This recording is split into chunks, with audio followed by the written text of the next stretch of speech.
عید قربان آمد و در مکه حج اکبر است. دوست را تبریک کردن سنت پیغمبر است.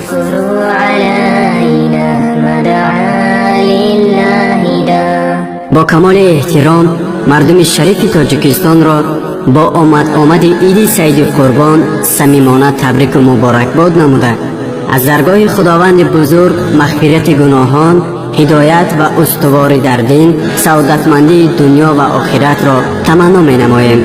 بگذار خداوند بزرگ از برکات این لحظه های مبارک همه ما را برخوردار بگرداند. آن خداوندی که در دل نور ایمان آفرید، در شب تاریک بنگر ماه تابان آفرید، تیغ را بر حلق اسماعیل پیغمبر نهاد، بعد از آن بر مؤمنانش عید قربان آفرید.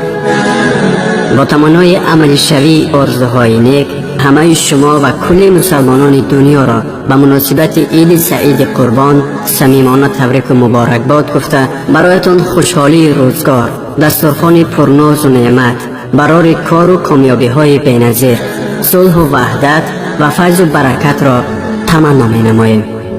عید سعید قربان مبارک باشد هموطنان عزیز. عید سعید قربان مبارک. عید سعید قربان مبارک.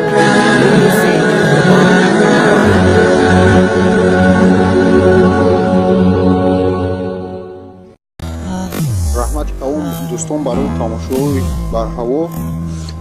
ادامه подписаться نکردگان подписаться کنید، لایک ازیر کنید. اگر ادامه подписаться کرده باشم لایک ازیر کنید و کامنتار کنید. مایل